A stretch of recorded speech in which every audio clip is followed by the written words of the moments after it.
So we got the January 6th ruling today.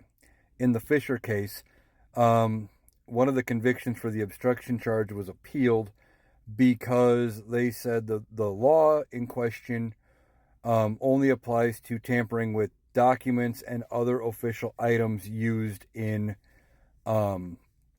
official proceedings. And the defendant argued, and apparently correctly, before the Supreme Court that just being in the chamber and causing a disruption is not the same as what this law intends. So a bunch of these cases are going to have to be reviewed. Now, Donald Trump is taking a victory lap, saying it was a big win. His team is expecting to file motions which would delay his January 6th case even more because it would have to work its way through the courts, saying that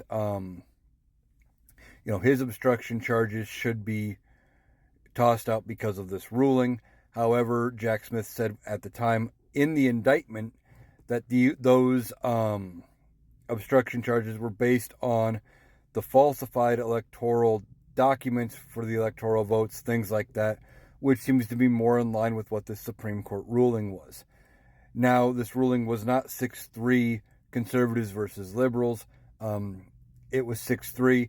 Ketanji Brown Jackson joined most of the conservatives, and Amy Coney Barrett sided with the liberals in the way they decided this case. Now, that means there's going to be a bunch of defendants appealing their case, trying to maybe get it looked at, get some of their convictions overturned, things like that. It is not the end of all the January 6th cases, however.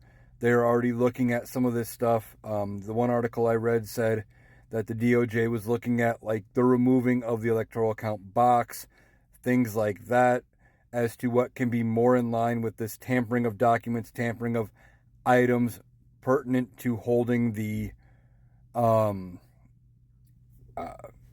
official proceeding, and making those charges stick that way.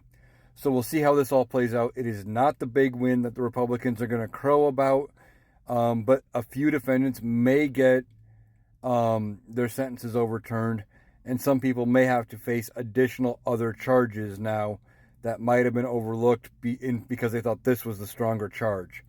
So like I said, we'll see how it plays out, but that's just one of the decisions we got today.